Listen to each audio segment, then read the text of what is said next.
전국에 계신 태권 가족 여러분들 안녕하십니까? 신뢰의 이름 태권 설민석 선생입니다. 반갑습니다. 자, 이번 31회 한국사 능력검정시험 중급 총평을 지금부터 시작하도록 하겠습니다. 이 총평은 이번에 시험 보신 분들은 우리 태권 가족들은 이제 자격증 따고 다 좋아하실 거라고 생각을 하고요. 32회 시험을 노리시는 8월 시험을 노리시는 여러분들을 위해 준비를 했다는 점 미리 알아두시면 좋을 것 같아요. 자, 내용 한번 보도록 하겠습니다. 자, 이번 시험의 특징은요. 일단 난이도 궁금하실 텐데요. 전근대중, 근현대중, 지난 회차와 다름없이 평이한 난이도로 출제가 됐습니다. 전통적으로 1월보다는 5월이 쉽고 5월보다는 8월이 쉽거든요. 그런데 중급이다 보니까 크게 어려움 없고, 만약에 중급 자격증을 따시고 싶은 3급 자격증을 따시고 싶은 분들이 있으면 이번 8월을 이용하세요. 전통적으로 8월이 가장 쉽게 출제가 됩니다. 자, 전회차 30회 대비 사회문화사 출제가 조금 증가했다는 거 조금 이따가 도형 표현도로 다시 한번 보여드릴 거고요. 결국 32회 준비생들은 어느 한쪽에 치우치지 않는, 기존의 정치사만 주로 나왔다고 해서 정치사만 공부해가지고 조금 위험하니까 어떤 사회사, 문화사도 같이 우리가 좀 꼼꼼히 봐주자라는 걸 이번 시험에서 얘기를 하고요. 난이도는 방금 말씀드렸다시피 평이했습니다. 하지만 일부 문제에서는 생소한 선다, 단어들이 등장을 했어요. 이 12번의 경우는 빈도라는 말이 나오는데 이 빈도가 뭐냐면 승려가 자기 스스로를 낮추는 말을 말하거든요. 이게 뭐야, 생소하다 이랬을 수 있는 거고. 자, 두 번째 41번에 보면 협궤란 말 여러분들 처음 들어보죠. 이 협궤가 뭐냐면 기차가 달리는 철로 있지 않습니까? 이 철로의 폭이 좁은 이런 방식을 협궤 방식이라고 불러요. 근데 이 협궤 방식은 여수선이랄지 아니면은 수원과 여수를 잇는 수인선, 수원과 인천을 잇는 요런 철도에만 70년대 잠깐 적용이 됐다가 결국은 없어지게 됩니다. 보통 처음 철도가 만들어진 이후부터 다 표준궤 방식, 이렇게 좁지 않은 철로 방식이 꾸준히 만들어져 왔거든요. 근데 이런 거는 역사라기보다는 그냥 무슨 철도 관련 만드시는 분들이 알만한 내용인데 이런 게 출제가 돼서 조금 뭐야 이렇게 좀 당황하실 수도 있는 그런 문제였습니다. 하지만 전반적으로는 쉬웠어요.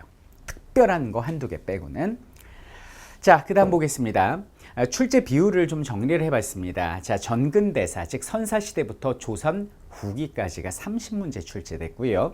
흥선대원군부터 현대까지 근현대사가 19문제 출제됐고 통합형이 그 다음을 차지하게 됩니다. 한 문제가 출제가 됐죠. 자, 그리고 시대사별 출제 비율을 조사를 해봤더니 전반적으로 골고루 출제가 됐습니다. 특히 여기는 고대사회 앞부분도 꾸준히 출제가 많이 되고 있다. 골고른 학습이 필요하구나라는 걸 알 수가 있고요. 우리가 중점적으로 볼 건 분류사별인데요. 여기는 정치사가 생각보다 출제가 덜 됐어요. 오히려는 출제가 거의 되지 않던 0 혹은 한 문제, 두 문제 이랬던 사회사가 무려 7문제나 출제가 됐고, 문화사도 약진하는 모습을 보였기 때문에 32회를 준비하는 수험생 여러분들의 경우는 정치사 외에도 경제사회 문화사의 중요한 포인트만이라도 반드시 꼼꼼히 짚고 가자라는 교훈을 남긴 시험이 바로 이번 31회차가 되겠습니다. 자, 이렇게 해서 우리 전체적인 분석 자료를 살펴봤고요. 실제 문제 중에서 가장 어려웠거나 아니면 귀감이 될 만한 문제를 뽑아서 우리 한번 같이 공부해 보도록 하겠습니다. 첫 번째 12번 문제입니다.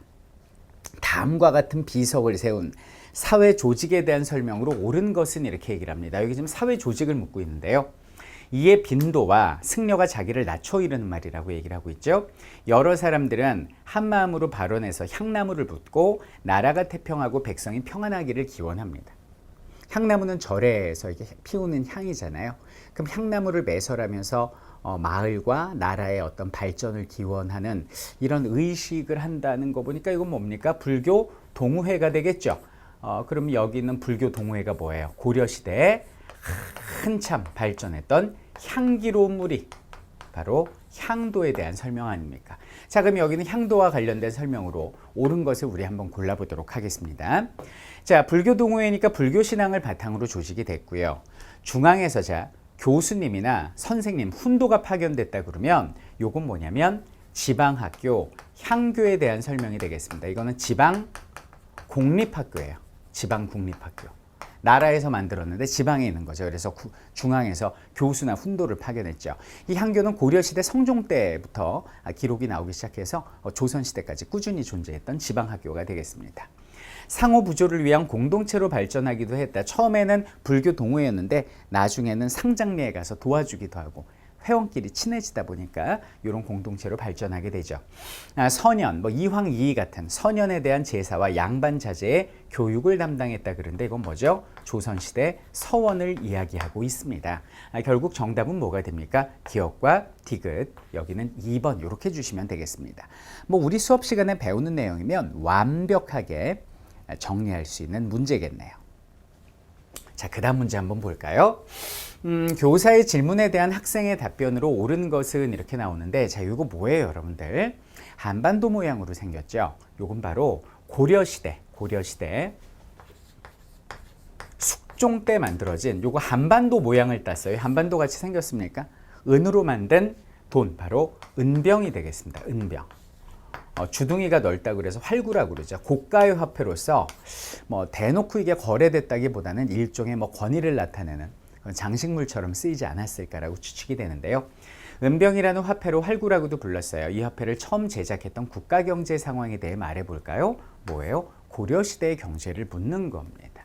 자, 고려시대의 경제 옳은 거 보도록 할게요. 자, 고려시대는 개경 서남 쪽에 있는 병란도가 수도의 외항, 가장 가까운 항구다 보니까 국제무역항으로 번성을 했겠죠. 정답 1번이에요. 그럼 나머지는 왜 틀렸을까? 인삼이나 담배, 이 담배가 임진왜란 이후에 우리나라에 들어오니까 요 2번 선단은 조선 후기를 이야기하고 있다. 시장을 감독하기 위해서 동시전을 설치하였어요. 동쪽에 있는 동대문 시장을 그 상행위를 감독하는 동시전을 설치했다. 요건 바로 신라시대의 이야기가 되겠습니다. 경주에 있었죠. 자, 덕대가 물주에게 자금을 받아 광산을 경영하였어요. 전문 경영인 CEO가 등장한 거 역시 조선 후기가 되고요. 공납의 폐단을 시정하기 위해서 모두가 잘 살 수 있는 법, 대동법을 시행한 건 임진왜란 직후 선조의 아들이었던 빛나는 바다, 영화로도 나왔고 드라마로도 나왔고 바로 광해군 때가 되겠습니다. 조선 후기가 되겠네요. 임진왜란 이후니까. 그래요. 그럼 맞는 건 뭐다? 1번 이렇게 주시면 됩니다. 정말 중급은 아주 조금만 공부하면 충분히 3급 자격증 딸 수 있습니다. 용기를 가지세요. 그 다음 37번입니다. 다음 가상뉴스 보도 이후에 있었던 사실로 옳은 것은 이렇게 얘기를 하는데, 바로 오늘 교육입국조서가 발표됐습니다. 이 조서는 학교를 설립해서 인재를 길러내는 것이 나라가 부자가 되고 병권이 강해지는 길임을 강조하고 있다, 이렇게 얘기를 합니다. 자, 교육입국조서는 2차 갑오개혁 때 발표된, 참고로 써드릴게요. 연도는 이 1895년 2월 달에 이거 참고해요. 외우라는 거 아니에요. 발표된 것이 바로 교육입국조서가 되는데, 여기는 교육입국조서가 발표됨으로써 나라의 교육 발전을 위해 각종 근대식 관립학교들, 인문계 학교들이 만들어지게 됩니다.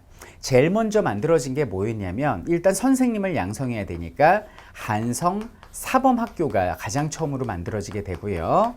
그리고 한성사범학교, 한성외국어학교 등이 만들어지고, 그 다음에 이제 소학교, 그리고 나중에 세월이 좀 지나서 대한제국 시절 가가지고 한성중학교가 또 만들어지게 됩니다. 이런 것들이 바로 여기 있는 교육입국조서의 길이 되죠. 그러니까 각종 근대식 관립학교를 위한 그 관제가 만들어지고 실제 학교들이 세워졌다. 이게 답이 될 텐데요. 자, 볼까요? 여성 교육기관인 이화학당이 세워졌다 그러는데, 이화학당, 연희전문대 이런 미션 스쿨들은 10년 정도 앞선 1880년대고요. 실제 이런 학교들은 1890년대가 됩니다. 미션 스쿨이 10년 앞서요. 통역관 양성을 위한 동문학이 설립되었다. 이것도 1880년대죠. 참고로 연도 써드릴게요. 막 너무 외우려고 하지 마시고, 이거 1883년입니다. 그러니까 80년대 그냥 이렇게 우리 기억해도 돼요.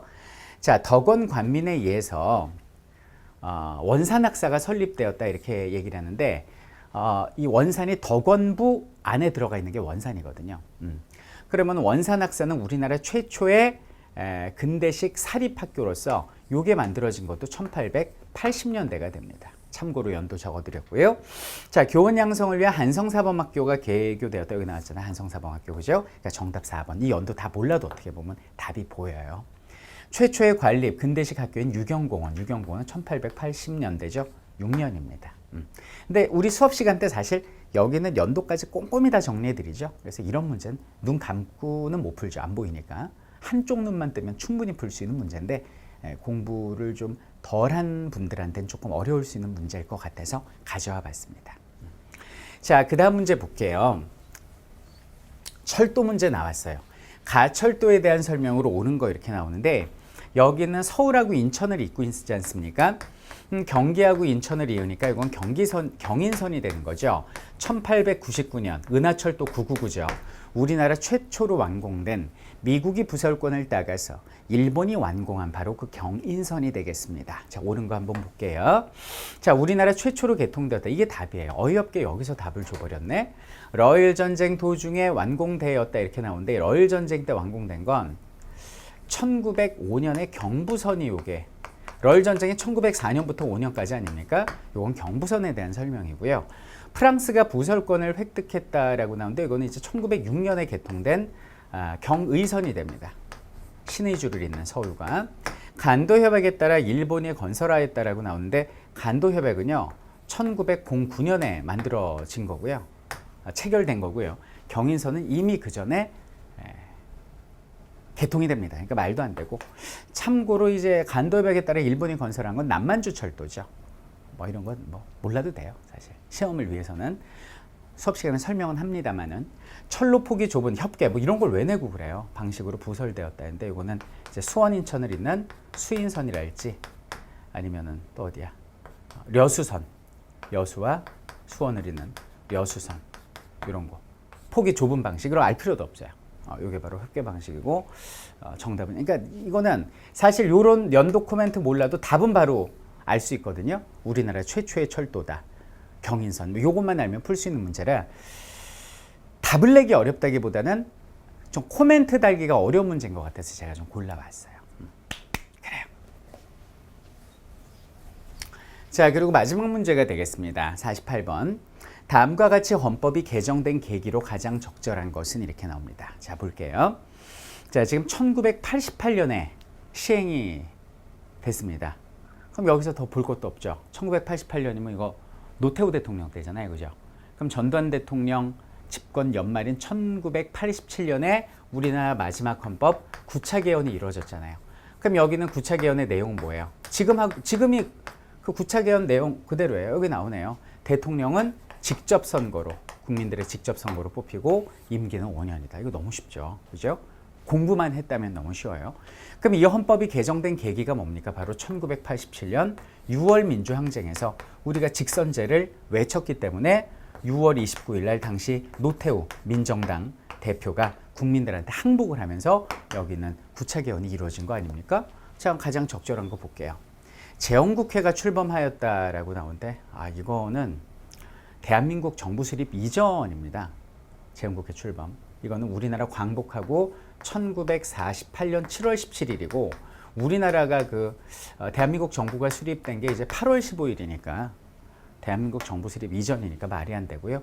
요건 20화국이니까 말이 안 되고 요건 박정희 전 대통령이니까 말이 안 되고 3.15 부정선거 이건 이승만 전 대통령 때 이것 때문에 4.19 벌어지죠. 이것도 말이 안 되고 호헌철폐 당시 전두환 전 대통령이 헌법을 수호하겠다. 당시 간선제였던 8차 개헌, 그 8차 헌법을 수호하겠다라는 주장을 하니까 왜냐면 우리는 직선제 달라고 그랬는데 직선제 안 주고 간선제를 수호하겠다 이래 버리니까 그냥 6월 민주항쟁이 벌어진 거 아닙니까? 그래서 6월 민주항쟁에 굴복하는 노태우 당시 민정당 대표의 6.29 선언이 발표되고 그리고 나서 그 발표 내용이 뭐예요? 항복했습니다. 개헌하겠습니다. 대통령께 재가를 얻겠습니다. 이 내용이었거든요. 그래서 결국 9차 개헌이 이루어지게 됐다. 이렇게 가는 거니까 정답은 쉽게 5번으로 고를 수 있을 것 같아요. 아마 많은 분들이 이 문제를 풀면서 뭐 설명을 들으니까 뭐 감은 오는 것 같아. 저렇게 풀면 되겠구나. 감은 오는데 나는 한국사에 대한 지식이 너무 없어. 지루해, 어려워, 엄두가 안 나 이런 분들이 많으실 텐데요. 그런 분들을 위해서 제가 존재하는 겁니다. 가장 쉽고 재밌고 그리고 빠르게 한국사를 완벽하게 정리해 드려서 여러분들 손에 중급 자격증 3급 이상, 뭐 4급을 원하시면 4급도 좋겠지만 3급 쥐어드릴게요. 3급 자격증 손 대세요. 지금 딱 쥐어드리겠습니다. 여기는 태권과 함께라면 우리가 반드시 승리합니다.